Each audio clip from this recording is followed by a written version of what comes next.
Good evening from Indonesia, and a warm good morning and good afternoon to everyone joining us from different parts of the world.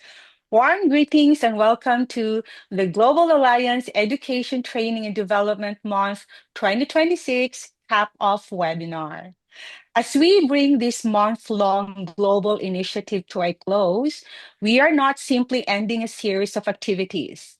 We are continuing an important conversation, one that is becoming more urgent for our profession. Across regions and industries, communication is being reshaped at a very fast pace. Artificial intelligence is no longer a future concept. It is already changing how we create, deliver, and measure communication. At the same time, trust is becoming more fragile, and expectations from leaders are becoming higher. So the question we face today is no longer only what should we learn. So the more important question is what must we now be able to do consistently, responsibly, and with real impact.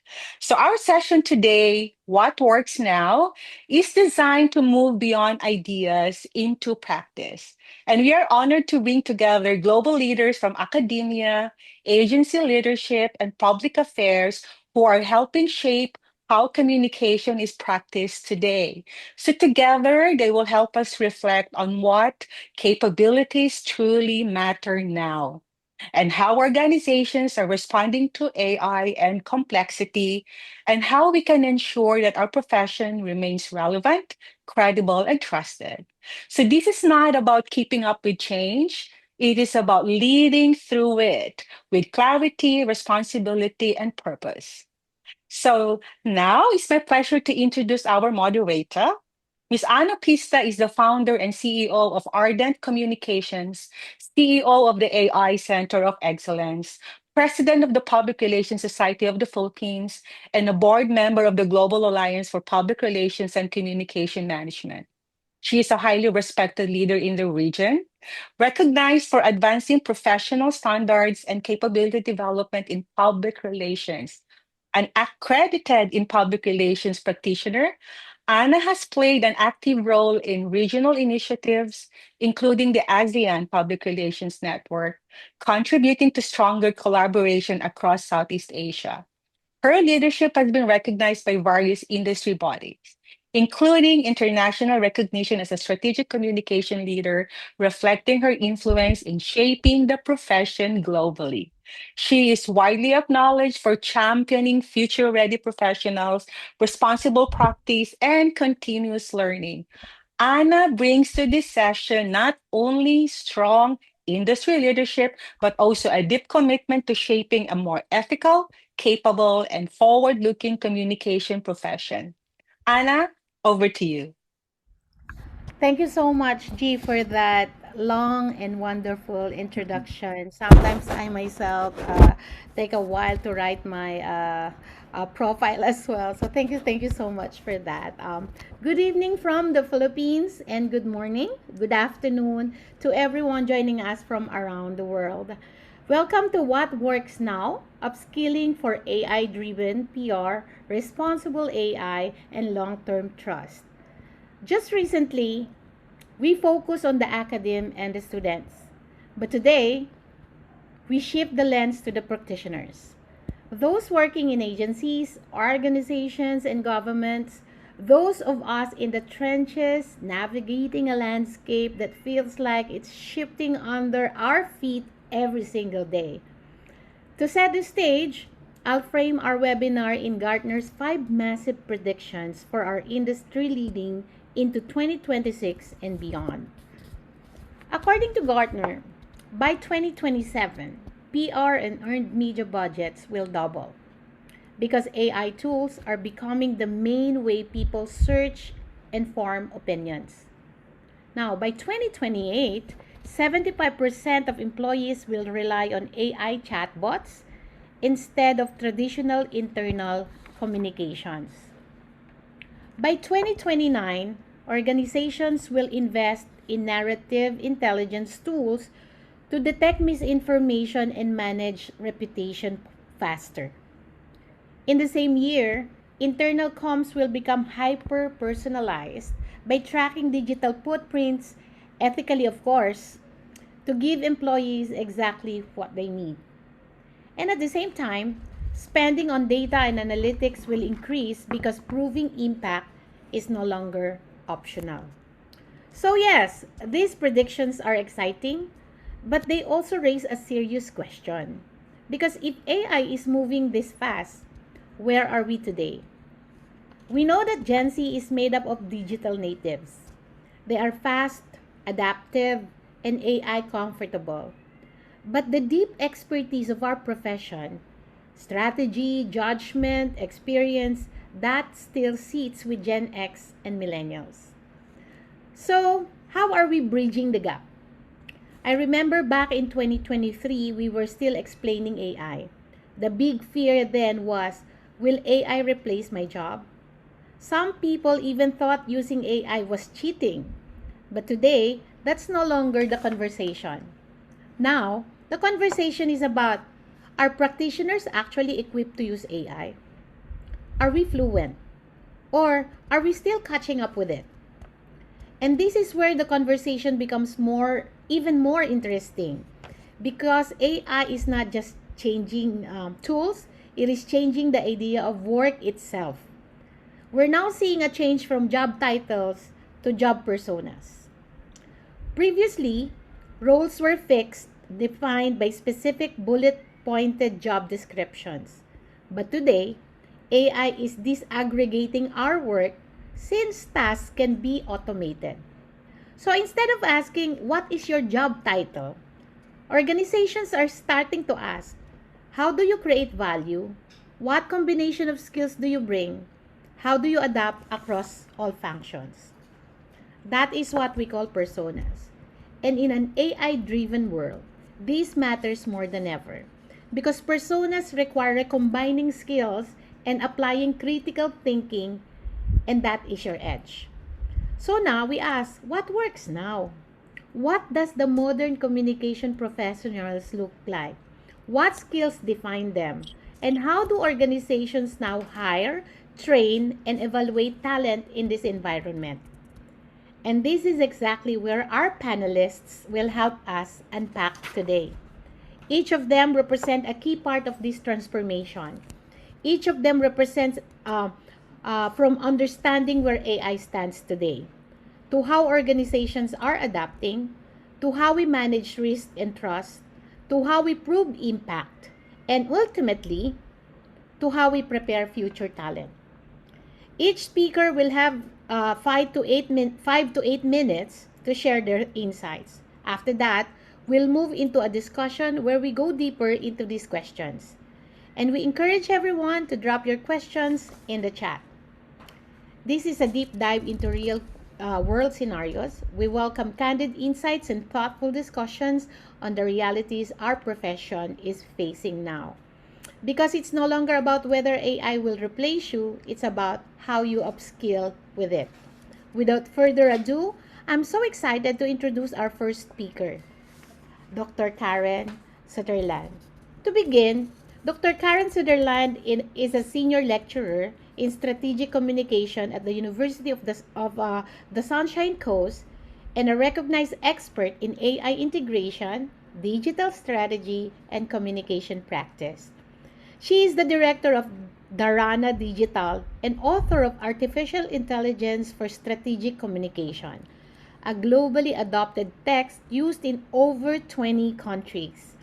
Her work has received international recognition, including Stevie Awards and a Book Excellence Award, highlighting her contribution to advancing communication education. She works with organizations globally on responsible and effective AI adoption, bringing both academic depth and practical insight into the future of communication. She will be speaking on where does AI stand today in the communication sector. Karen, over to you. Thank you. It's an honor to be here. So I've spent the last few years researching topic about where we are. Now, in terms of adoption. We're so much further away than where we were a few years ago. So in many studies I've been reviewing and in some of my own,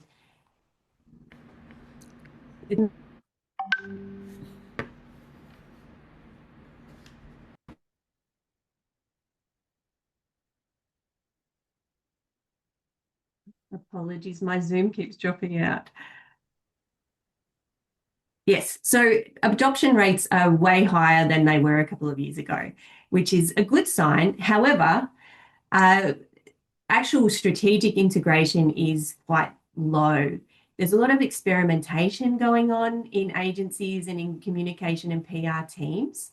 However, it just sort of remains as experimentation. There was a study that came out this year across, it was with the European PR professionals, and they described, it was a great line in that, it was from a research team called Bowman et al., and they described it as being in the foothills. So they're experimenting, but they just haven't really truly integrated it and truly realized yet the benefits of AI and integrating it into their practice.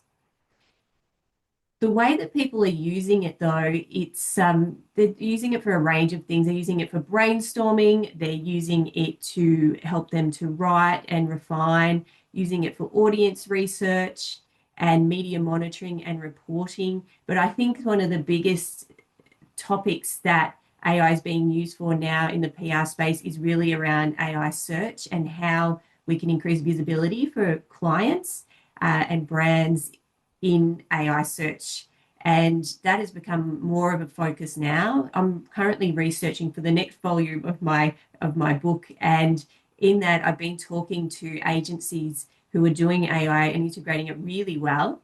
And it's some have actually hired AI developers to create bespoke tools within their organizations to help with this very, very topic and to try and gauge how to improve visibility in AI tools for their clients. But this is not the norm. By any means, it's not the norm. I think some of the greatest challenges that we are facing around the adoption of AI, I call it an AI paradox, where some of the teams that I am researching and training, they're offered training sort of periodically throughout the year, but they're not given the time or the space to truly map out their tasks and integrate it well, so that they say that they don't have time to then use AI in a way that saves them time. So it's almost like a catch-22. And I think that strategic integration is the real challenge. Other things that I'm seeing is now, I mean, clearly that governance is getting better in terms of AI policies in organizations, but this is still not the norm. It's up from a few years ago, but just having those guardrails in place is still not common throughout many of the organizations that I work with. And also emerging professionals, I think what the risk is that we're not teaching them the skills that they need and their craft before they're outsourcing it to AI. And with the fact that AI tools still hallucinate, it means that it runs the risk of emerging professionals not really understanding what quality looks like, what accuracy looks like, and then it increases the risk of misinformation and inaccuracies going out into the public through the use of AI. So there are a range of things going on there, but I think really that focus on strategic integration is the next stage. Because what we're seeing is only 29% of organizations in some studies are seeing any real return on investment from the use of AI. And I think that's because it's being used in such a haphazard sort of way. It's not really been strategic in the way that it's being used within organizations. And I think maybe over time that will improve. But I think coming up will really be that narrative intelligence, that learning how to use AI to increase visibility for clients, but also agentic AI is really coming up. Some organizations are using that already, but it's not 100% safe and it's not 100% accurate and or reliable. But I think that's an emerging area that we really need to keep an eye on, because it's already here, but it's just going to become more prevalent as time goes on. So thank you.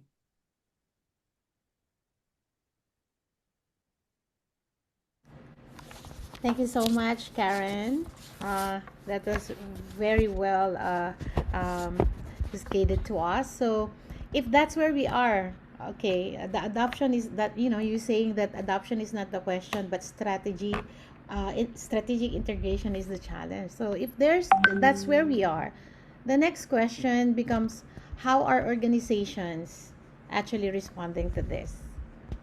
All right. So our next speaker brings a strong global practitioner perspective. Miss Kelly Johnston is the Chief Operating Officer of Sandpaper Communications, Asia Pacific's largest independent reputation and policy management consultancy.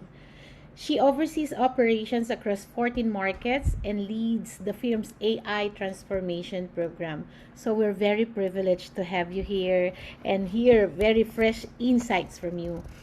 With over 20 years of experience across Asia Pacific, Europe, and the Middle East, she advises organizations in complex and highly regulated industries on strategic communication and policy challenges. Her leadership has been widely recognized, including Campaign Asia's Top 40 Under 40, Provokes Media's Innovator 25, and Campaign Asia's Women to Watch. To talk about how communication leaders are preparing team frameworks for an AI driven workforce, here's Kelly. Thank you very much, Anna. And it's lovely to be with you all here today. So I also have a couple of slides prepared to share. So I will bring these up now. Slideshow.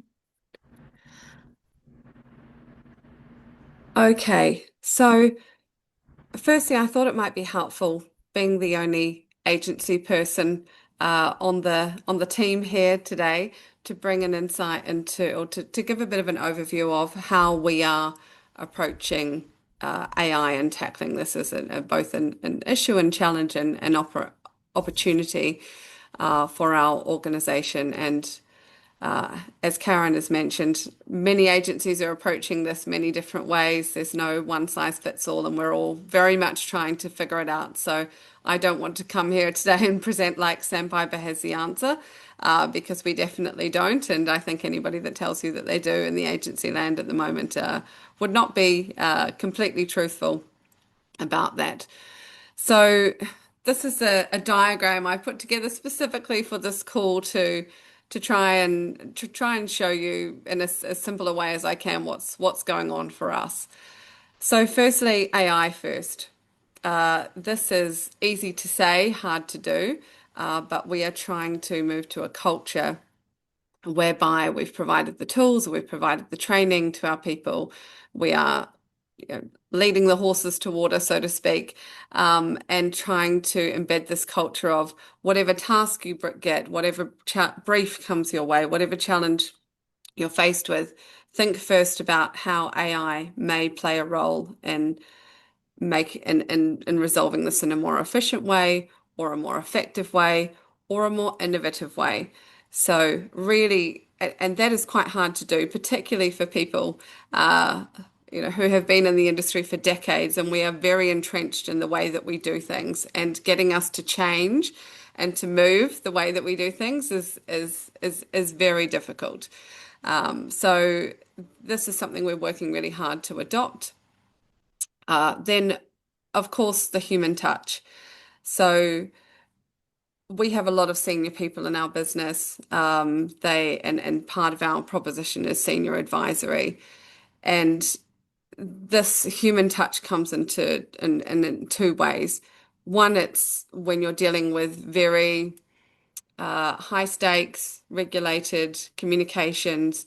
There's a huge risk management element of it. So we have a governance policy which we've had in place for years now, and we've continued to evolve and adapt it actually on a quarterly basis. Our ELT team looks at this and looks at, is the governance still up to standard? Are we meeting client contracts? Are there issues are there things that have gotten away on us because those, particularly, the Gen Zs and the AI natives, I call them, that are starting to come through our organization, they are adopting new things and new ways of working faster than we can quite frankly keep up.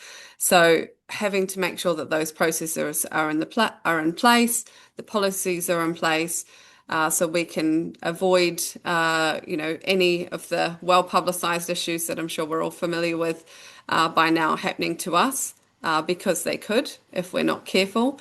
But also making sure that all the senior advisory, so in the second part, all the senior advisory and expertise that we have is actually enhancing what we're doing with AI, and the two are working, seamlessly together, particularly as we start to, looking to the future, and we're always trying to look not just 6 months ahead, but what's coming in the next 1-2 years. And as agentic solutions start to come more into play, this will become a bigger and bigger consideration for us. What do we automate? What do we not? And also, how do we, because we're a consultancy, we're in the business of selling services to clients. So how do we present that proposition to clients as well and tell that story? Because that's actually, these two boxes at the top are a big thing that I see our industry wrestling with at the moment. And how do I present this as a proposition? I'm not a technology company, but my clients want technology. So how am I making sure that I'm positioning our consultancy and what we do in our services is adopting these without actually walking away from all the years of great experience that our people have. Then at the core of this, there are really three partners, I guess, that will be taking communications forward into the future, and that will be consultants, clients, and AI tools. So at our AI core, we're looking at what platforms do we need for collaboration, because at the end of the day, we all need to make this work effectively. We all need to meet somewhere. We need to platforms, and we have a platform that we have been testing. We've actually tested several, but we have sort of landed on a solution which is half developing it ourselves and half using experts. Just as Karen pointed out, a lot of agencies now are bringing in, technology experts, and we are one of them, to look at collaboration platform. Well, for us specifically, it's around collaboration platforms, internal tools and processes, and feeding into that the outsourcing component. So, and this is constantly, as we all know, it's constantly changing. So there are thousands of new tools each week, and we need to make sure that we're sort of continually updating our tech stack and the AI-driven solutions that we have for clients. So this is how it's all sort of coming together. So these are the sort of four priorities or four choices, all of them equal, I would say, that are driving our thinking around how we've arrived where we are and what we're doing. So firstly, efficiency. This is very common ground for all of us, and this is where I think that our industry in particular and others are spending a lot of time focused on at the moment. The dream of the efficiencies that AI can create, but as we all know quite well by now, and it's been highlighted, that without proper time and training to really embed the tools properly, the efficiencies don't necessarily happen in every area. Effectiveness, how can we make what we're doing better, amplify it? Managing the risk management piece, which is really the choices of what do we and what do we not get AI involved, and actually where we have found the most success and what's been the most exciting area is innovation. So thinking about how we have just launched a couple of weeks ago a new global policy intelligence solution, which is driven by AI. And, we're an Asia Pacific headquartered business. I mean, 14 markets might sound like a lot, but we're up against other agencies every day who have 30 plus markets and boots on the ground all around the world. And actually what AI is enabling us to do is to offer solutions out of our humble headquarters in Asia that can cover the globe, that can do things faster, better, more efficiently. And so what we've found actually that efficiency is one thing that's great, and as that someone leading operations, it's exciting to focus on that. But actually, where we're getting the real gains is going deep on the use cases and looking at those innovation opportunities for new products and services. And actually, when you look under the hood of a lot of what's out there at the moment, most of it is efficiency. So breaking that new ground in innovation is very cool, and I think we can all do it. Actually, we shouldn't be afraid of it. So to the last point, developing the talent we need for the future. So this has happened for us in 3 places. Firstly, reskilling. So looking at what training, what support we can offer people, and really trying to be very encouraging about this rather than just putting stuff out there. We are actually tracking who's using stuff, which might sound a bit micromanagey, but we actually just want the intelligence. We want the intelligence fed back to us so we can see which levels of the organization, which departments, which teams, and then we can actually reach out and help people who aren't using it or find out why and figure out perhaps for some we've just changed tools, given new solutions, given a bit more one-on-one training. So trying to be really supportive in that aspect.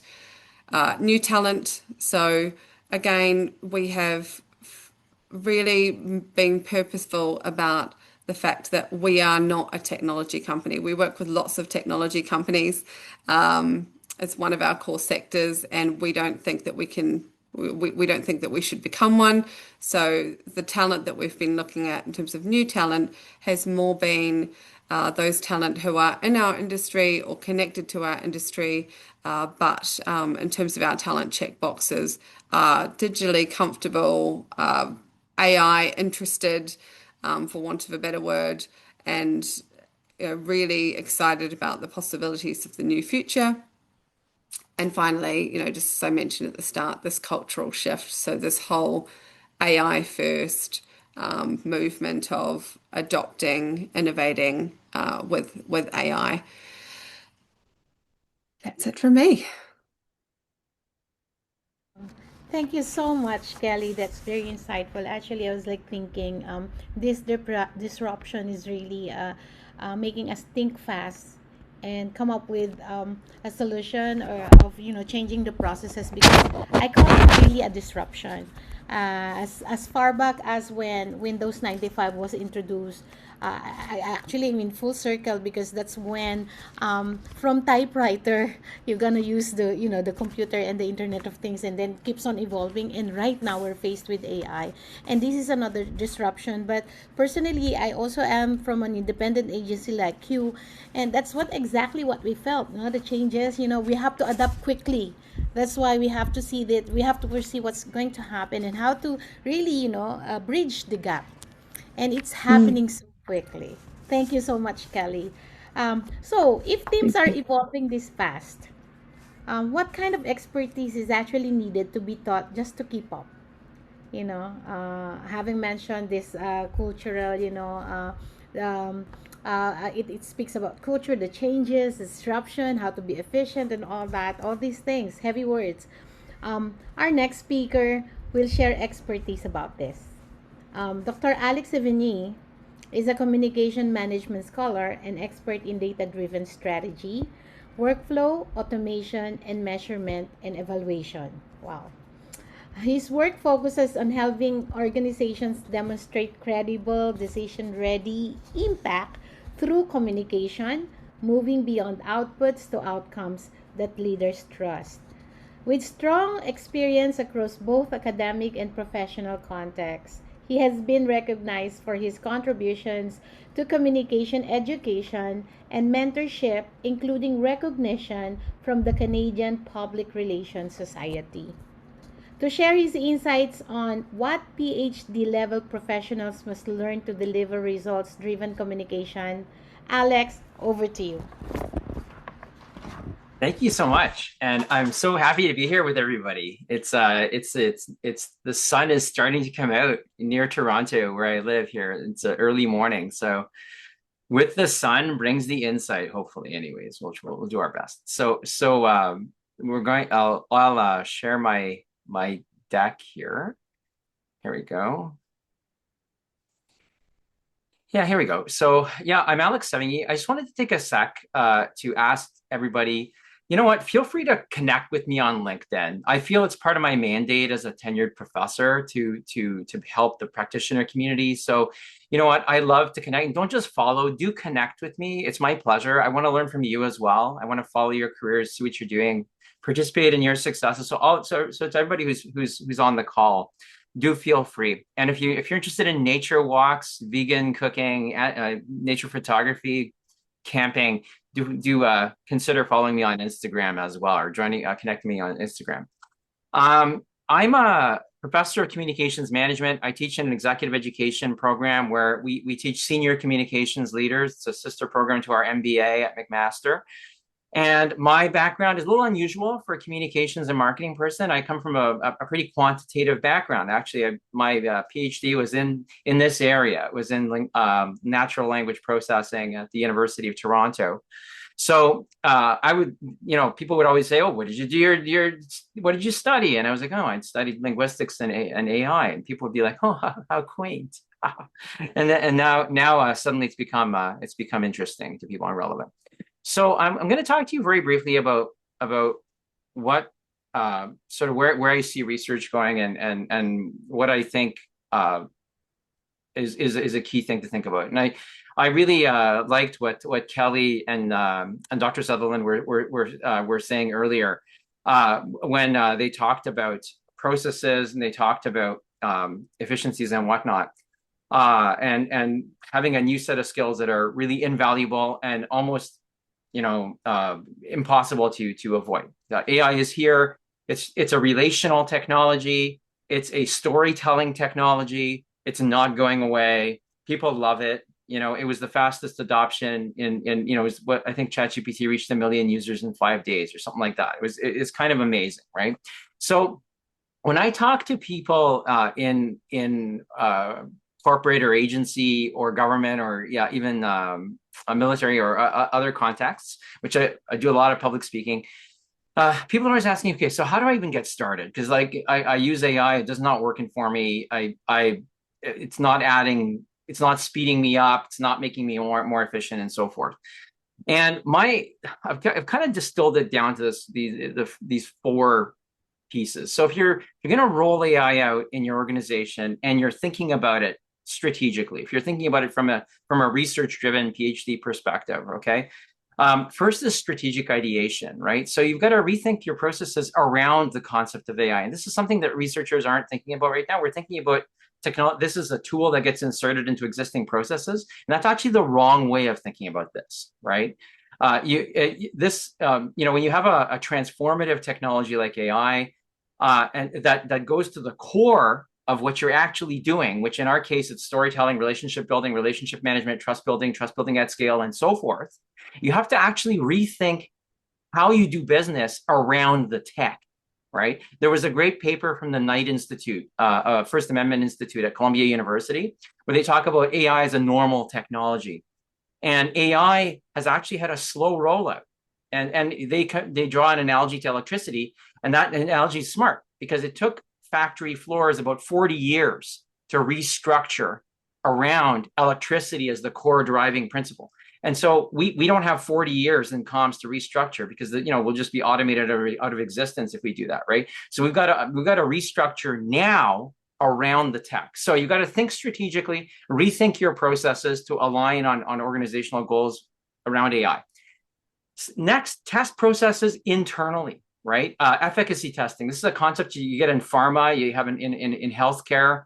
And it's the idea that you test processes internally in a restricted area in a restricted group of people that's safe, and where you are in a community of experts, your colleagues, hopefully they're experts, and you test processes inside. So you audit your workflows, you figure out what inputs you need, what data you need, right, to get to those, to make those workflows work, right? Then you define the workflows, and you come up with some kind of accountability. But that process that you've redefined around AI, that, what is my outcome? What are the inputs of data that I need? How is the process defined? And then how do I measure it? You got to test it internally first. Otherwise, you're heading for catastrophe if you test in the public space. Okay, then you test effectiveness. I'm actually not a fan of putting efficiency above effectiveness. I put effectiveness first, because you put efficiency first, you're privileging other people's thinking about what your value prop is, what your value proposition is. So I think you figure out what makes you effective, what makes you aligned, what makes you someone who is, through their day-to-day operations, how are you advancing the strategic goals of the organization, whether they're commercial, relationship building, ROE, ROI, whatever, right? How are you best adding? And how does AI increase your effectiveness? Once you've figured out your value prop and you've defined it, then you move to efficiency from my perspective, because efficiencies are best executed within the parameters of defined value. If you go efficiency before you define value, people will just efficiency you out of a job, right? So it's something to think about, right? Especially if you're in a corporate shop, or if you're in a government shop or institutional shop where you're vulnerable to price, and you're vulnerable to the cost of FTEs, something to think about. So that's kind of the process that I suggest. Key points for me, and I'll just go through these quickly. AI extends capacity, but it doesn't replace accountability. Remember, if a journalist, a colleague, or a key constituent is going to come at you, they're going to come at you, not your AI. So you are still responsible for everything it puts out. So you have to own your outputs. Prompt structure is workflow structure. We don't create our prompts in such a way that we make them audit worthy. Okay.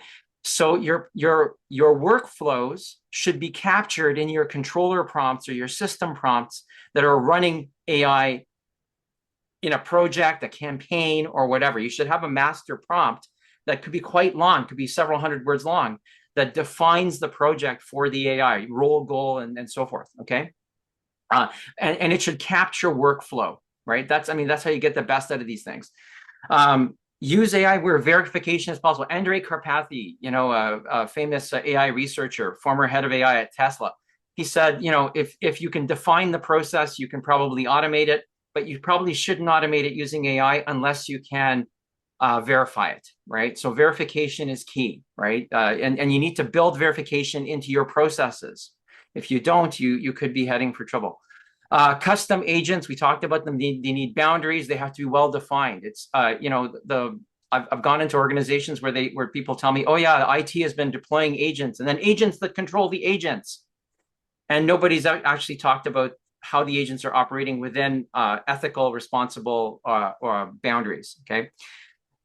Which is a bad thing, right? That's a dangerous thing. So finally, the strategic thinking is better thinking under control. Remember, control is the key here, right? Whether it's a control prompt at the beginning of a campaign where you sit together with the team and you ask yourself, what are all the steps? How are we project managing this campaign? Think of each workflow as a project that you must project manage, okay? And once you get into that systems thinking, which is hard for communicators and creative professionals, not natural, right? Then you have to start thinking about control. It's not in our DNA to think about everything we do as a workflow that is a project. Think about control. So the strategic value is better thinking under control. And the control is in your prompts, in the definitions that you have assigned to your workflows, in the way you have rethought your processes around AI. So ask yourself, final reflection, where is AI already in your comms workflow? What evidence do you need if that output were to be challenged tomorrow? And I think these are the questions that people like me who have doctorates, who are professors, who do research in this area, should be thinking about. How is AI actually the new organizing principle for work in our field? That's all I have to say. Thank you very much, Dr. Alex. Actually, it's very interesting that you said that strategic value is better thinking under control. And I'd love that. I'd like it that you mentioned that we need to use AI deliberately and intentionally, and we have to have a control on it. And also verify aggressively and keep humans accountable. So that's very important. Thank you so much for that. Now, if we're building the level of capability as what Dr. Alex is mentioning, how do we ensure that it's used responsibly this time? AI is so powerful that and is widely used for misinformation and disinformation. Sadly, the massive spread of fake news are crafted and spread using the tool. This is obviously the kind of concerns that we are facing today. So, to deep dive into this, I would like to introduce our next panelist, who is also a director of the Global Alliance, Mr. Pavel Pisek. Mr. Pavel is a strategic communication and public affairs leader from the Czech Republic with over 20 years of experience across government, consultancy, and international environments. He has served as chairman of the executive board of ASCOPA and currently serves as regional delegate at large at the Global Alliance. His work focuses on policy communication, stakeholder engagement, and governance, particularly in complex and high-stakes environment. He brings a strong European perspective on trust, accountability, and the role of communication in governance, especially in the context of misinformation and geopolitical risks. He will be speaking on the trust, governance, and geopolitical risk in an AI-shaped landscape. Pavel, the floor is yours. Hello, everybody. Thank you, Anna. Well, probably I was chosen and for this topic because I'm Deputy Minister of Environment of the Government of the Czech Republic as well. So this should be somehow my part of responsibility. I'm responsible for the environment, but of course the information policy and geopolitics is something like what we solve as the whole government.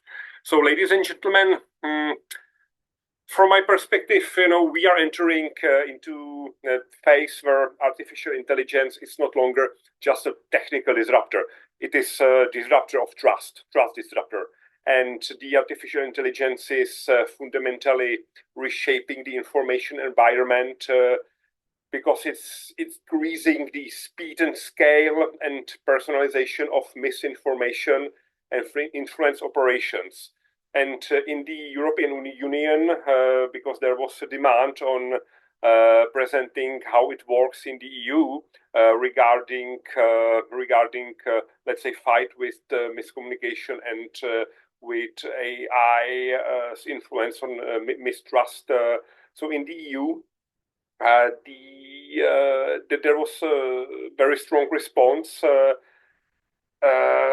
with comprehensive rules-based framework, which is notably the AI Act, the Digital Service Act, and Code of Practice on Disinformation, which all are aiming on address systemic risks, which supporting responsible innovation. And of course, in 2024, the AI generated deepfake content related to elections, for example, was detected across multiple regions, and it became one of top global risk in short term. So therefore, the new communication environment really needs to be built on rules like content can be synthetic, and the audience can be micro-targeted, and we need to cope with it. And the trust can be eroded at scale. And this is really operational risk, which is not hypothetical, but real. Because, for example, when I attended, and I wasn't in my office at the time, I attended one conference which was not public at the Ministry of Foreign Affairs of the Czech Republic. So there was one very important number that, for example, Russia invests $1.4 billion in, let's say, hybrid wars. yes, in informational worth, which is really a huge amount of money. And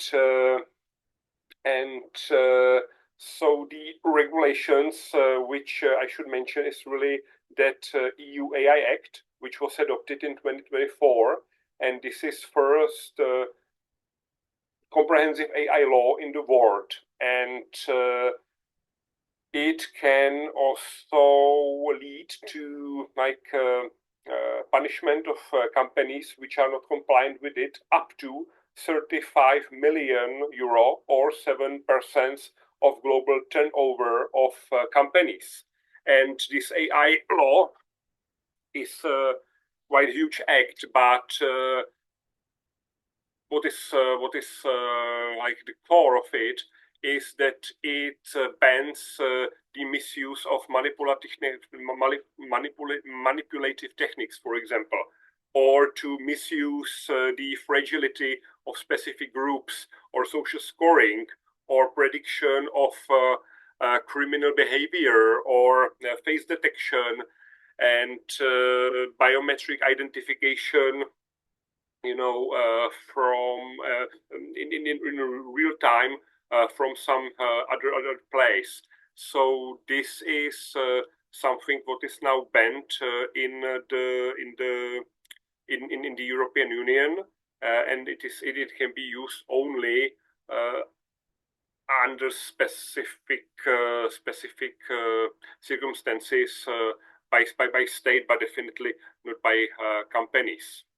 And there is also the Digital Service Act, which requires large platforms to assess systemic risks, including disinformation, provide algorithmic transparency, and act on harmful content rapidly. So the AI governance is not longer optional, but it is enforceable. And it has, of course, a huge impact on communication strategies, because we are witnesses of structural shifts from message control to information ecosystem resilience. And so the trust is now built through transparency, verification and consistency. So we really need to work with rapid response units, narrative replacements, and to use trusted messengers. And there is really important that speed matters, but credibility matters more. This is what we know. And all these have also the geopolitical dimension, because, for example, NATO has explicitly identified AI-enabled information operations as a part of modern conflicts. Okay. So for organizations, this means that we are not just communicating in the market, but we are operating in a contested information space. And what is the response to these threats? That based on OECD, UNESCO, and so, there were accepted 4 operational principles. Transparency for disclose AI use, that it must be clear that the AI was used. Accountability, so assign responsibility for using it. Fairness, so avoiding bias and manipulation. And security, protecting system from misuse. And that's, I would sum it up with one sentence, that those who will succeed from now will not be the loudest voices, but the most credible, transparent, and resilient. Because this is something what we need to support. And also, I'm very happy that Global Alliance going this way. And when I mentioned the Ministry of Foreign Affairs of the Czech Republic at the beginning of my speech, so next month within 3 weeks, we will host here the Assembly of Global Board and European Regional Council of Global Alliance here in Prague, and it will be in the venue of the main building of the Ministry of Foreign Affairs of the Czech Republic. That's it. Thank you very much, Mabel. What I can get is that AI governance is no longer optional. It's now a matter of national security as well, and the credibility matters now more than ever. Everybody Definitely. believes that. Yeah, definitely. And I'm Definitely. really curious. I'm really curious about the comprehensive AI law. Maybe all of us can hear a deep dive into this one of these days, because from the Philippines, for example, we only have the data privacy law, and everybody's like, grappling into, implementing what kind of law can protect us from all these things that you just mentioned, because there's a widespread of misinformation and disinformation and all that, and there is no specific law actually that covers that, and most of the countries in the ASEAN region is also, I think, the same. So that's a challenge for most of us. So if Czech Republic can actually give us a great example on, and a showcase of this comprehensive AI law will be very, very excited to hear about and learn from that as well. Yeah. It is valid in the whole EU. So we started to implement it, let's say, 2 years ago, and it's always stronger. But we had, like 1.5 years ago, a very interesting guest here in Prague, who was American researcher from the University of, I don't know if it was Missouri or Massachusetts, I don't know anymore. And she told us that we have a great law and rules for AI compared to the US. But of course, in the US, there is very significant development of AI tools and all of this, as well as in Asia. And in Europe, it's not so much, but we have great rules, but not great progress. Yeah. Thank you so much. That's very interesting.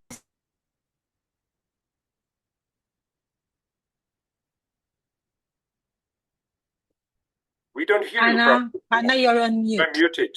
I'm sorry. Yeah. So yeah, thank you so much for that, Fable. We're learning. I'm learning from this. We're all learning from this. Okay, as you mentioned, if trust and responsibility are now central, then the question becomes, are we actually preparing the next gen of practitioners for this reality? So our next speaker, Dr. Jude William Henilio, is a Pro Vice Chancellor of the University of Liberal Arts, Bangladesh, and a Global Alliance board member. With extensive experience across Asia, he has led initiatives in curriculum development, academic leadership, and institutional transformation, helping bridge communication education and real world practice. His work focuses on media development, communication, and higher education reform, with a strong emphasis on preparing future ready communication professionals. To talk about what communication education must become in an AI first PR world, I'm proud to introduce our fellow Filipino here, Dr. Jude Henilio. Please take the floor, sir.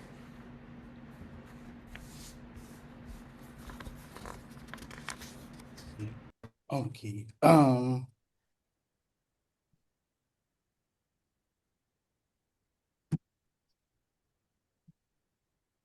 Okay, so I'm sharing my screen.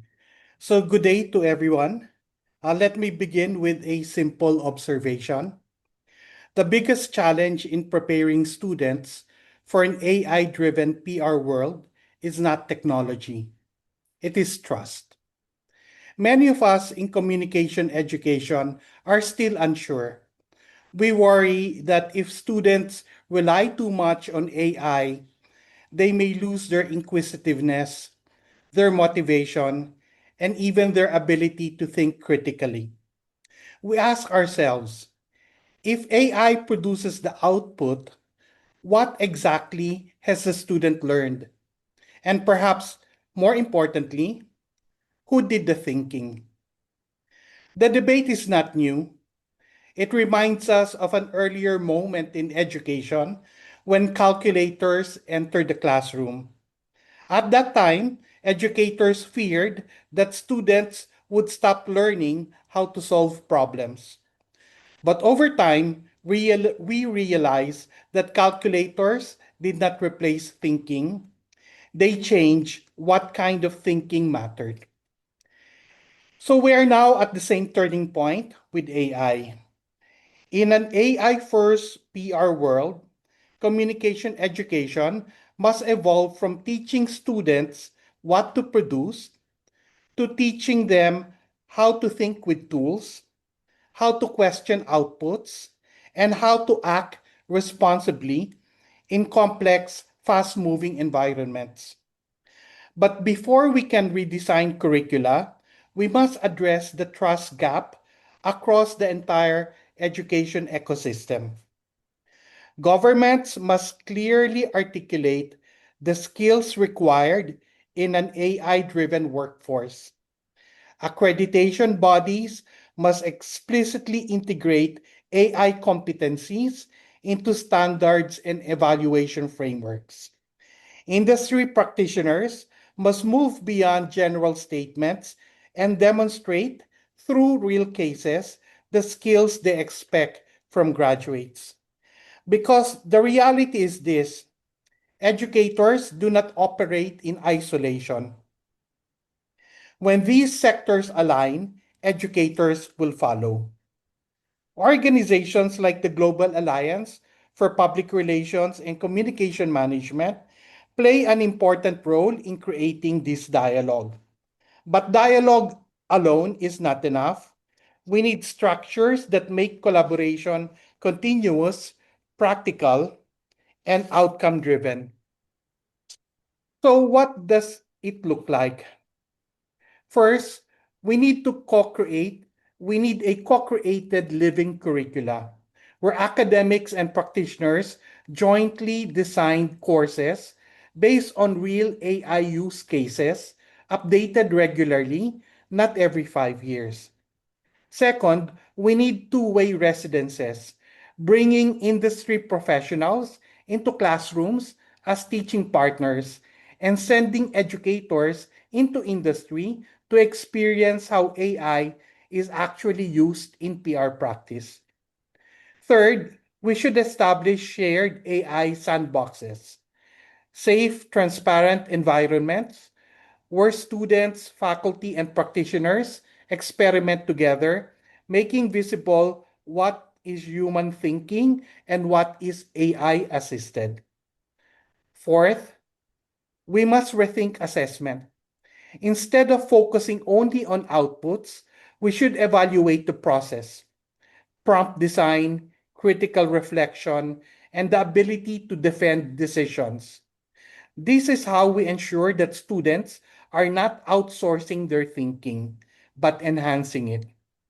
Fifth, we can introduce micro credentials and stackable certifications, co designed with industry so that curricular can adapt at the speed of technological change. And finally, we must build shared ethical frameworks for responsible AI use in communication. Because in public relations, trust is not just the outcome of our work, it is the foundation of our work. So let me be clear, the issue is not that students will use AI. They already do, and the industry expect them to do it. The real issue is whether they will use it uncritically.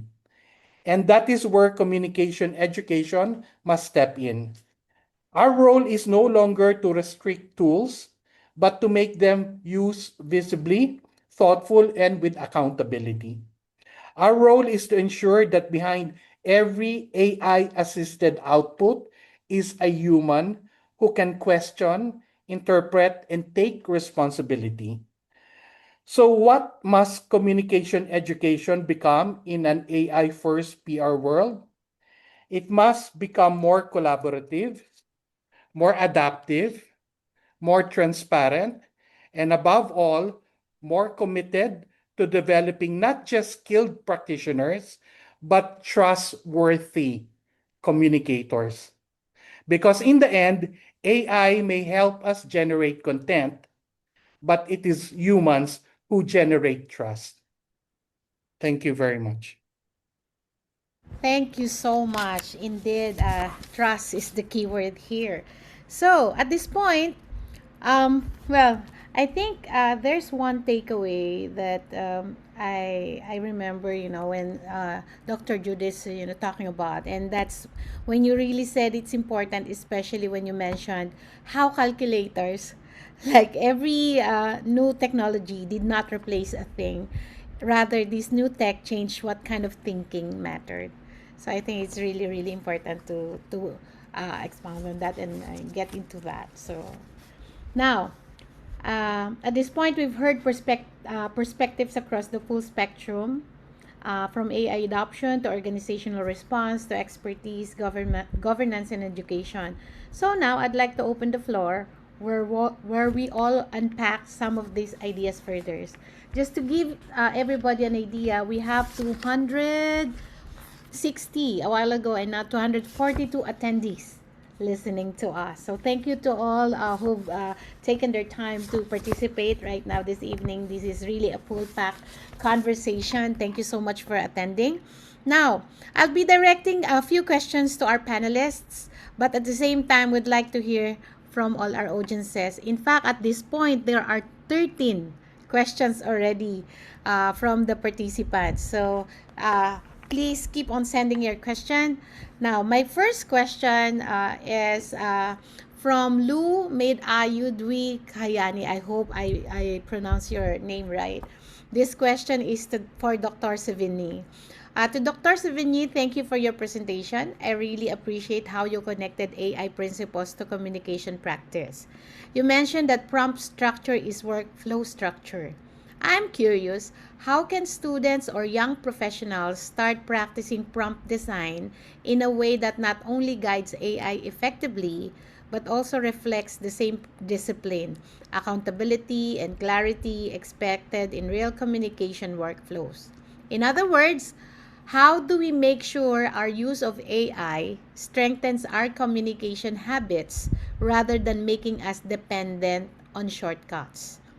Do you see prompt design as a skill that employers will increasingly value, not just for technical fluency, but as evidence of strong strategic thinking and responsible communication practice? Thank you, Dr. Savigny. That's something I'd really like to apply in my own projects, so your perspective would be very valuable. Well, first of all, thank you for such a beautifully written question. I'm amazed that you put that together so fast. It would take me like 25 minutes to write that. So good for you. Second thing is this. Absolutely, prompt structure is a key literacy. And there are people saying, oh, no, but prompts are going away because the systems are, we're moving towards a sort of a more conversational prompting or vibe-based prompting right now. But this is actually not a thoughtful way of approaching the question. Prompting is about organizing processes into constituent pieces, right? So when you set a prompt, there are many different prompting techniques. There's role goal prompting. There's like Dave Burse's create prompt that a lot of creative people use. There are many different techniques and models for creating prompts. But what is a prompt basically? It's organizing knowledge, information, and process in an orderly fashion using natural language. I would say clear prompting indicates clear thinking.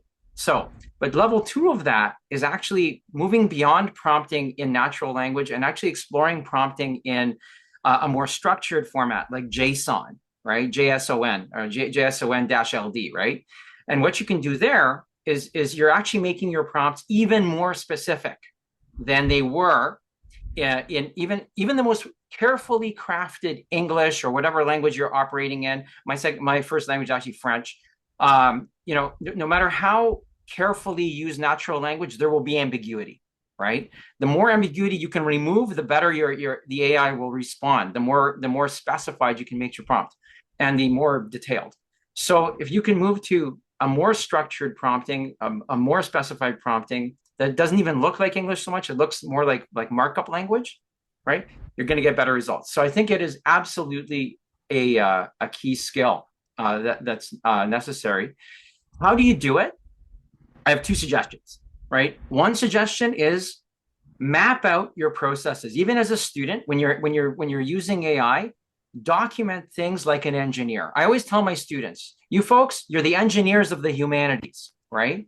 So map out your processes in your projects, so that project management approach becomes natural to you. Number two, and this one's harder, right?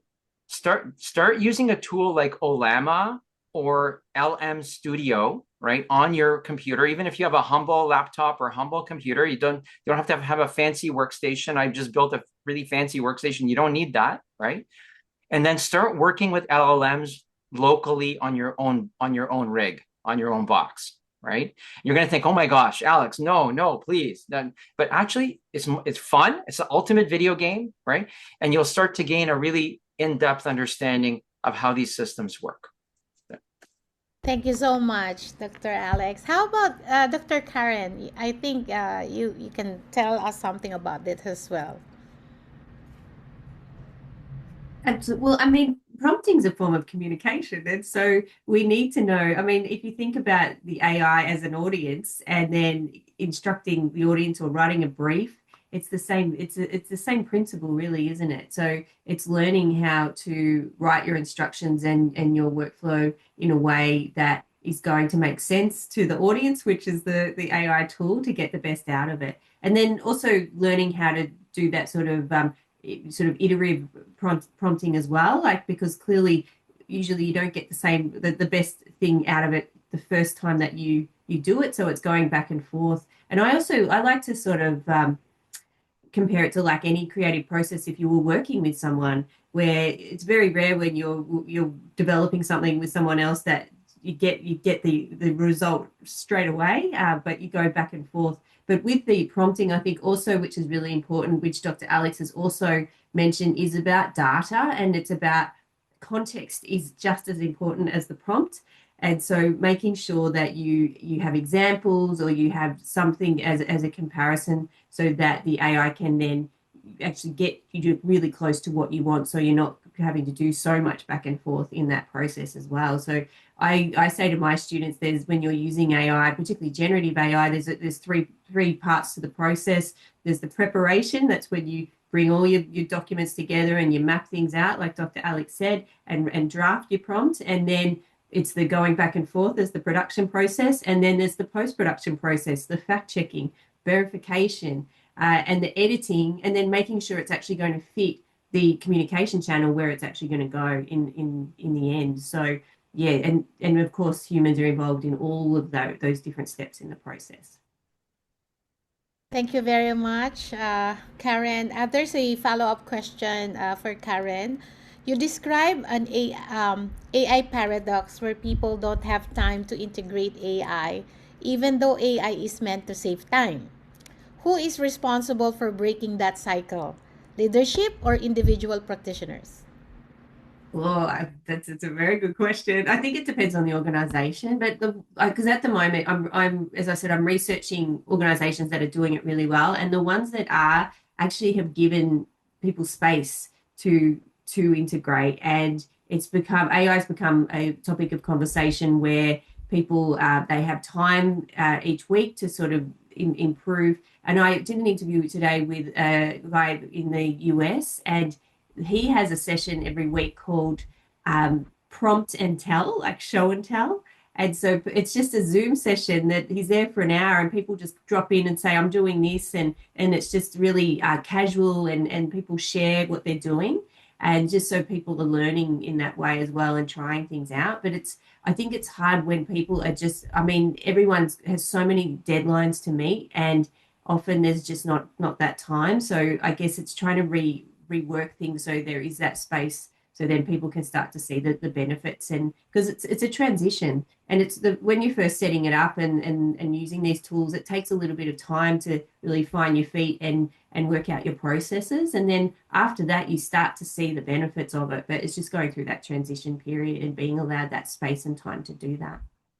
Very well said. Thank you, Dr. Karen. Now, this question is for everyone who ever wants to answer this.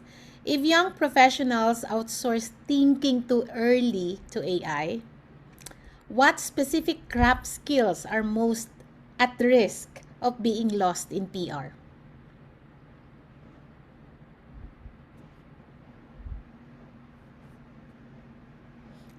AI? Yes. Yes, Well, Pavel. from my perspective, it will be something like with whatever what is new, like technical devices, cell phone, tablets, etc. They will be always better in using it because it became native for them. They were literally born with it, or they somehow got it very early in the very early stage. But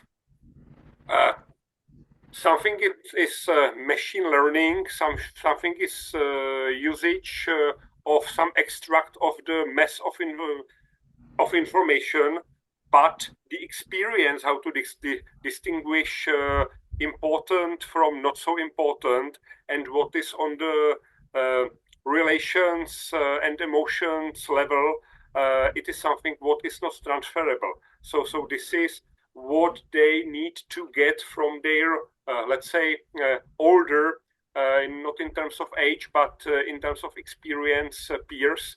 And so we had the discussion also with Association of Communications Agencies, which are mostly advertising agencies last year. And it was about impact on like business model and structures of agencies in general. And the outcome was that clients very often estimate that these services will be cheaper because there will be not necessary so much workforce, but the estimation is that probably it will be the same or even more expensive because it will be necessary to have more experts. And let's say it will be this AI operation will be something like supportive role, which will add some. It will make process faster, sometimes much better in analysis, etc. But at the end of the day, it must be reshaped and finished, polished by experienced people. Thank you so much, Fable. Any other person or speaker would like to answer that? Because I have a lot of questions here. We have 19 questions all in all. This next question is for Kelly. Kelly, as organizations move toward an AI first approach, how do you determine which tasks must remain human led versus AI led without compromising quality? We have very smart questions. I think that's a very difficult question.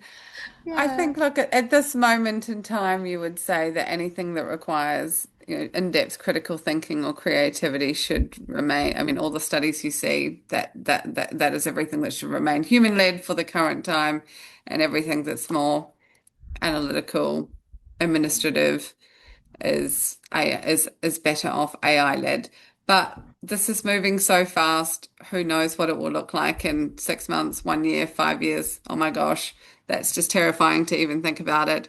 So I think I think it's best to focus on continuing to build the craft for professionals, and just extending on the previous question and the responses there.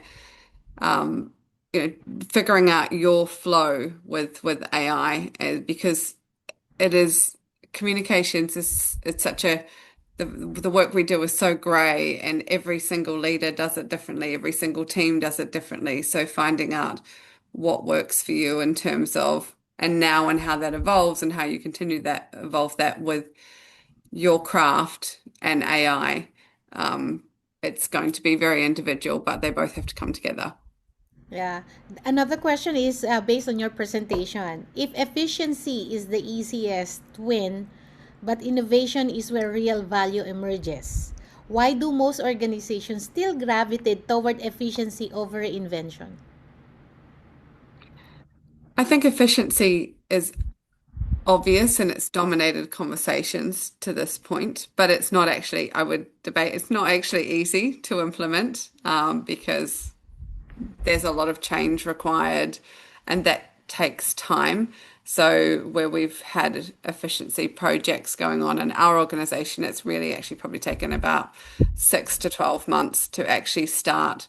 When you start to track, because we track time in the organization, so when you're starting to looking at timesheets of teams and is the time spent on a specific task going down, you don't see it move for at least 3 months in terms of that time. In fact, at the start it goes up and then it starts to come down.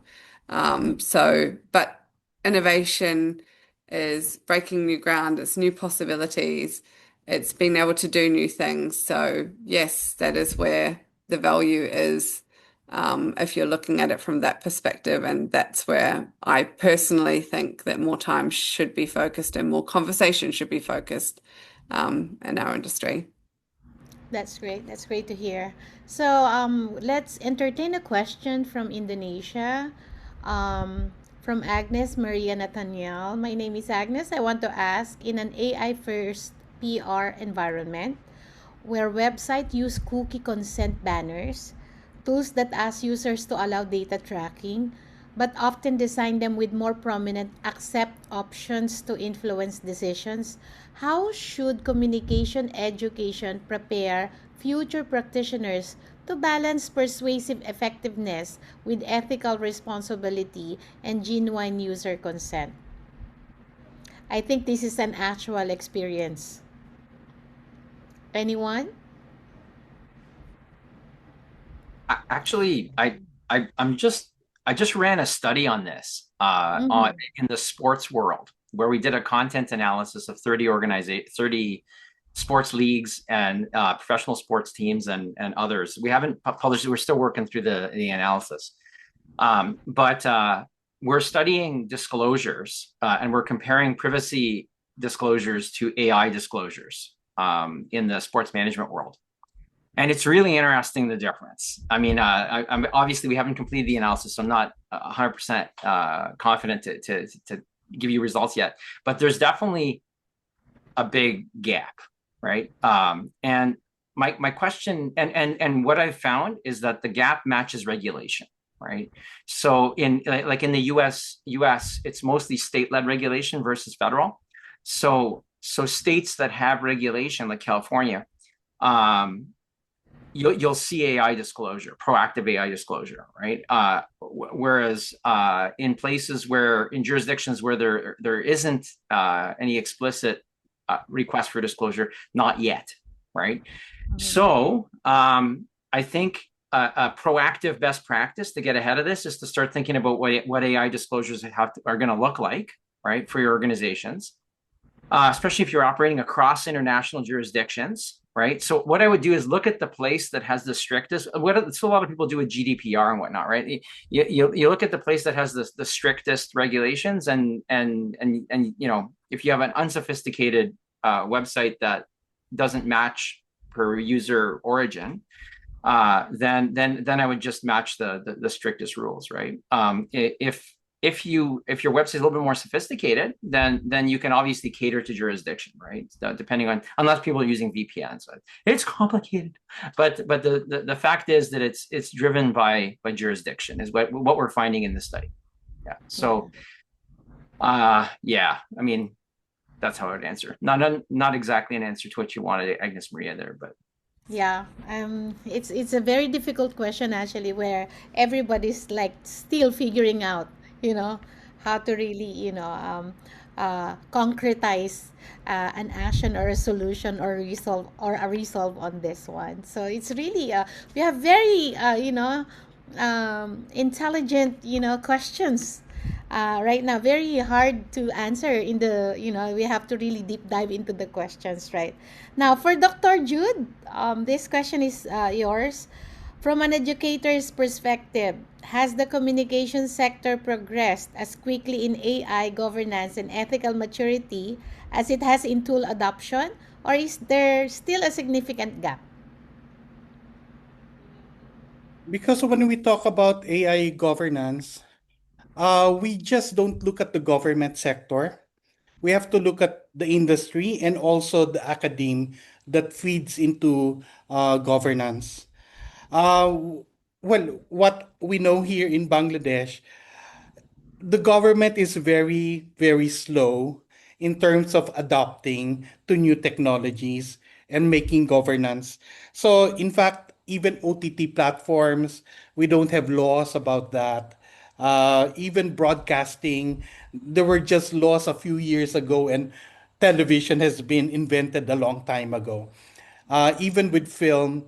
So basically, when we look at the governance of the public sector, it's quite slow.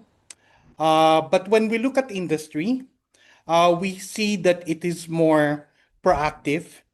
Uh, and for example, the Global Alliance, we have a Venice Pledge wherein we talk about responsible AI use that is being talked about by the entire public relations sector. So we're quite advanced in that way because we tackle the problem. In terms of academe, there are a lot of studies that because when we talk about responsible AI use, we talk about values, and therefore academics start thinking about, okay, what values do we have? And so I'll give an example. In the Polytechnic University of the Philippines, they came up with a book that talk about traditional Filipino values and AI use. So how does AI use match with the traditional values such as kapwa, Mm-hmm. wherein you empathize with another person, see yourself in another person. So in a way, it's like you use AI because you know if you use it, it will affect another person. And therefore, you rely on your traditional values when you reflect on how to use AI. Another value that they mentioned there was damayan, meaning to say that when somebody's in trouble, you have to help them out. So therefore, why will you use AI if it will give you an an edge or an undue advantage over another person? So why do that? So what that study in Polytechnic University is saying, um, when you use AI, you have to reflect on your values as a person first. What Global Alliance saying is that yes, we use AI, but we're ethical people first. So Mm-hmm. it's not AI being the primary driver of the governance, but it's the human being, who we are, what our identity is, what do we value. That should be more important than the AI governance. So that this is what is being said now. Thank you so much, Dr. Jude. I remember at one point where I shared that in the Philippines, for agencies, independent agencies like us, it is always self-regulation. We do self-regulation. If there's no law yet, there's only data privacy law. So what do you do? Do you disclose it to your client? Do you tell your client that you use AI and stuff like that? So ethically, yes, we disclose, we are transparent, and we apply self-regulation if there's no law yet. So that's one. So we have a lot of questions.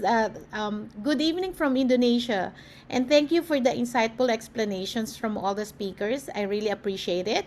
I have a question that came to mind. How can PR consultants build client trust by showing that AI is used responsibly and strategically rather than relied on blindly? What kind of proof processes or deliverables should we present to demonstrate this to our client? I believe some of clients still feel uncertain or skeptical about the use of AI when working with PR consultants, and this may even discourage them from using our services. Anyone?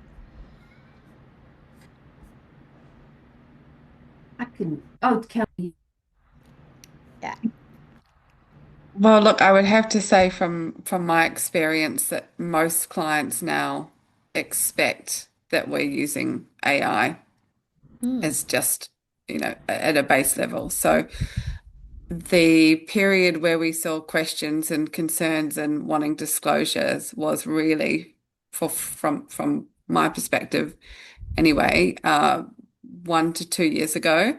But now, I even get questions. I think I had a comment from a client the other day. Maybe we should adjust the prompt, and it actually wasn't something that was written by AI. So it was. It's interesting. So yeah, I think for most it's just become the norm, and the contracting process, particularly with large companies, has definitely gotten longer. So, there are many more questions now on AI and data and some of them hundreds of pages, which can take us months to actually get a contract off the ground by the time we get through it all. Yeah. And also some complications for consultancies because I don't think all organizations have figured out yet how to treat our niche in the world different to other suppliers I who will agree. use AI for other applications. So Mhm. yeah, it's changed. I think to sum it up, our clients now expect that procurement and governance process within their own organizations is managing it for them. And it definitely is from my perspective. Yeah, thank you, Kelly. Somebody has to alert us if time is up because there are too many questions here. I'll just keep on, asking the questions. I think next question is for everyone. I have a question for Miss Kelly, but I think everybody can answer this. In your experience, how do you think can communication leaders strike the balance between using AI to drive efficiency and ensure teams don't lose the critical human skills, which are creativity, empathy, and contextual judgment that clients still value the most? Well, if I may, guys, we see it, for example, in our here biggest national awards in public relations, which we are organizing. Yeah, and we have there this year 650 entries, and there is clearly visible which team prepared the entry with the usage of the AI. It's clearly visible, and when they just use it simply, so it very often does not make sense so much, and of course the entry, how it is formulated, is one of key elements which is then assessed, because you need to select the proper information and to sum it up, and you communicate with using this with the jury. And when you just put it into the machine, so it very often looks weird. So you need to use your experience for proper usage of AI. So using AI without that wider knowledge base is like giving grenade to monkey. Yeah, it's then quite dangerous. All right. Thank you, Pavel. Now, there's a question Oh, from, yeah, I just have yes, Kelly. one thing Mhm. to add on that. I just to answer that question directly, I think by continuing to be human, I think there's too much focus on, certainly I see one of the things we have to really push our young people to do in particular, and also all through levels of the organization, get out of the office, go and talk to people, meet to people, hold in-person brainstorms, talk to each other, pick up the phone, have conversations with people, get to know your clients personally. So how do you protect human skills like creativity, empathy, and context? I think it's continuing to be human I, Mm. effectively. All I can right. I can just jump into you on this Yeah. one because Yes, Dr. Alex. you know, we struggle with this one, right? Because my students they feel overwhelmed. They feel, you know, we say that they're the generation that's techno literate, but they're very not confident with the tech, right? Because they're not technical. You know, they use the technology, they're power users, but they're not technical. They're not engineers. They're not data scientists, right? So what I tell them is, I tell them, look, you're communicators, marketers. You're going to go on to be HR people. You're people, okay? And you're creative. You're ideas people. You're into design. You're into taste, judgment, empathy. All these important things, right? What are these things doing? It's a craft. It's a trade, right? And so these tools are extensions of our creativity. So, like, if you look at the fine arts, it's a good analogy, right? Or the trades, for that matter, depending on what you prefer. You know, in the fine arts, you learn to use your medium. You learn to use different brushes. You learn to use different. You may learn to make prints. You learn all the new things. You learn photography. You learn digital photography. You learn all the different things, right? And then you express your creativity through those media, okay? And so what I tell my students is, this is exactly like that, right? You have been given this new set of extremely powerful tools, channels, and new media through which to express yourselves, right? Through which to find ways of building relationships with other, as Kelly so nicely put it, other human beings, right? So, you know, use the tech that way, master it, you know, learn, don't be afraid of it. Don't be intimidated by it. Don't let it define you, right? Mm-hmm. Integrate the tech into your practices of being a human being in human life, right? And use it the way an artist would. That's the kind of an analogy that I draw. That was beautifully put together, Dr. Alex. I think Dr. Jude is nodding. Anything that you want to say about that as well? Well, you know, it's like we did a study wherein we asked people if, and we showed them different pictures that came from news.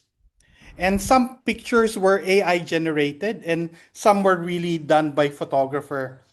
And we asked them, could you detect which is AI generated and which was done by a photographer?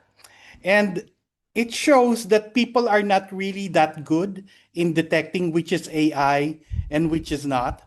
They can detect it better with colored photographs, but with black and white, they make a lot of mistakes. They think it's original, but you know, it's AI generated.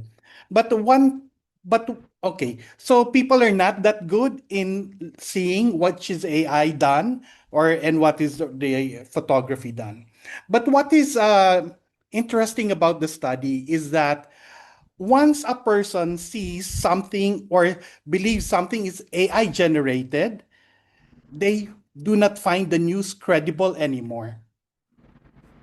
So it's not really the technology, it's the trust that they put in it that is the problem. So I'm just trying to relate it. Okay, in how would you trust a PR agency that has used AI, you know? So I think we still need to navigate or negotiate this trust in AI, because maybe the tool is good, but then when you disclose that you used AI, then your credibility as a PR agency goes down. So, you know, so that's a different issue. It's not about the tech, it's about the trust. True that. So there's a question about that related to that for Payable. And how does the EU new comprehensive AI law specifically address these dark patterns or manipulative interfaces? And can it provide a blueprint for ASEAN countries to ensure a user content is actually genuine? Well, yeah, it's public, so you can just download it and use it. Very good. So please give us the link, sir. Okay. So, and this is the last question for everybody. This is a very simple question, but I think, yeah, your personal take on this is very important. I am a practitioner. Most of the attendees are will be practitioners and practitioners. They are listening right now. What should I start learning immediately? So each of you should give an answer on this one. So let's start with Psychology and Dr. relations. Babel. Yeah. Psychology and relations. Mm-hmm. All right. Right. For me, what you have to learn is to be responsible. Mm-hmm. Use AI, but be responsible about it and don't hide behind it. You defend why you used it. Very well said, Dr. Jewett. How about Dr. Karen?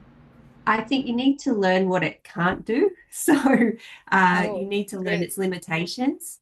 You need to Mm-hmm. learn that it's very biased in its outputs, that it makes things up often. And I approach it, I always say this in my workshops and to my students, to beware of the articulate idiot, because just because it writes really well doesn't mean it's accurate. So, just approach it like that. Learn the limitations before you jump right in. Very well said. Kelly?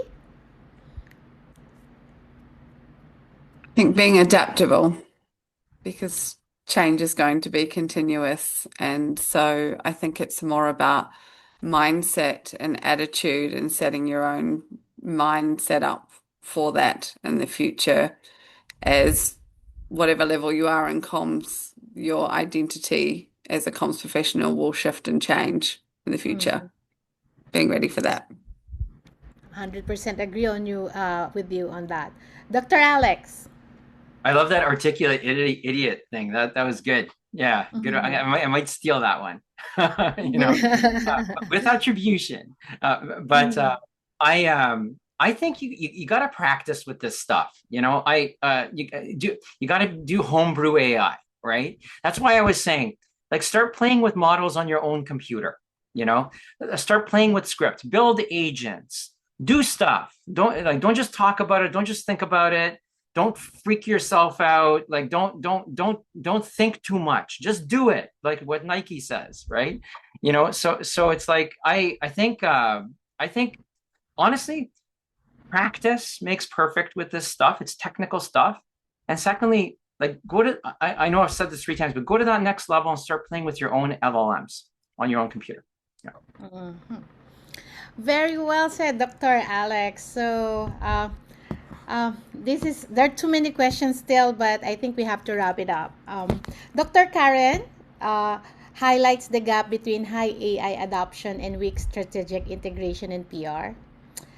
Ms. Kelly shows how agencies are restructuring around AI through culture, governance, and the tension between efficiency and innovation. Dr. Alex Avigny argues that AI requires redesigning workflows around structured prompts with effectiveness and control over efficiency. Pavel frames AI as trust and national security issue where credibility, transparency, and regulation are critical. Dr. Jude Danillo focuses on education, stressing that the key challenge is ensuring students think critically and remain accountable when using AI. Together, they point to a shared shift. AI is no longer just a tool, but a system reshaping how communications, governance, and learning must be fundamentally restructured around trust, control, and human responsibility. We have learned so much today, and I'd like to thank everybody for sharing their thoughts and insight. We still need to deep dive into it a lot more, but we certainly lack time for this. So, in behalf of the Global Alliance, me being the moderator, thank you for the chair, Jasil Buot, for this opportunity. So, I'm giving the floor to Jasil, who's the master behind all this discussion tonight. Thank you, Anna. Thank you to all our speakers for your valuable insights. Yes, what we have heard today reinforces a clear message, Anna. Communication is no longer defined only by what we say, but by how we think, how we act, and how we deliver impact. So, as we close the Global Alliance Education Training Development Month this year. We hope this conversation continues in your classrooms, in your organizations, and in your daily practice. And because the future of communication will not be shaped by change alone, but by how we choose to respond to it. So, in this same spirit of global leadership and shared learning, we would also like to invite everyone to join another important platform led by the Global Alliance, the World Public Relations Forum 2026, happening from 15 to 21 November 2026 in Abuja, Nigeria, with the theme Responsible Communication, the Voice of the World.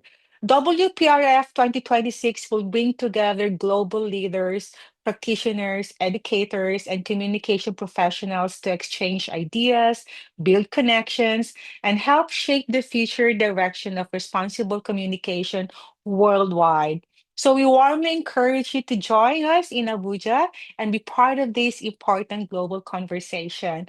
Once again, thank you everyone for joining us today.